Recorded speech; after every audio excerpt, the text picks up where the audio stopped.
இந்த புதுச்சேரி மக்களோட மாநில அந்தஸ்து கோரிக்கை எத்தனை வருஷமா இருக்குது. அத காங்கிரஸ் கவர்மெண்ட்டும் கொண்டு வரல, பாஜக கவர்மெண்ட்டும் கொண்டு வரல. அமரர் சுஷ்மா சுவராஜ் அவங்க குழு ஒரு அறிக்கை கொடுத்தாங்க. அந்த அறிக்கையில புதுச்சேரிக்கு மாநில அந்தஸ்து கொடுக்கலாம்னு சொன்னாங்க. 20 வருஷத்துக்கு முன்னாடியே சொல்லியும் கூட இதுவரைக்கும் ஏங்க ஒரு கவர்மெண்ட் கூட கண்டுக்கவே இல்ல.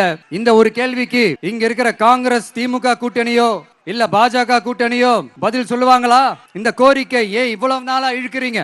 இப்படி நாம கேட்டதும் இவங்க யார்கிட்டயும் ஒழுங்கான பதில் இல்லாததால என்ன சொல்லுவாங்க தெரியுமா? இந்த விஜய்க்கு அரசியல் அனுபவம் இல்லைன்னு சொல்லுவாங்க. அப்படிதான் நான் போன முறை பாண்டிச்சேரி வரும்போது அந்த ரேஷன் கடை பிரச்சனையை பத்தி நான் ஒன்னு சொல்லியிருந்தேன். அப்படியே ஒரு வாதத்துக்கு நான் தெரியாம சொன்னேன்னு கூட வச்சுக்கோங்க. ஆனா விகடன் வெப்சைட்ல ஒரு நியூஸ் போட்டாங்களே, அதுல என்ன சொன்னாங்க?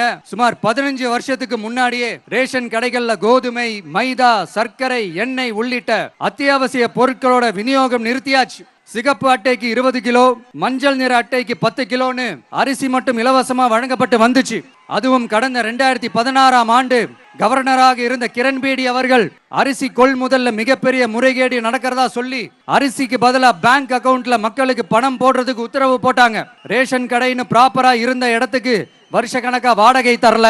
அதனால அந்த பில்டிங் ஓனர்ஸ் கடையை பூட்டிட்டாங்க. அங்கங்க ஸ்கூல்ல வச்சுதான் அரிசி மட்டும் தர்றாங்க. அது கூட இப்பதான் கொஞ்ச காலமா தர்றாங்க. அதை விட இன்னொன்னும் சொல்லி இருந்தாங்க, ரேஷன் கடை ஊழியர்களுக்கு 5 வருஷமா சம்பளமும் தரலன்னு சொல்லி இருந்தாங்க.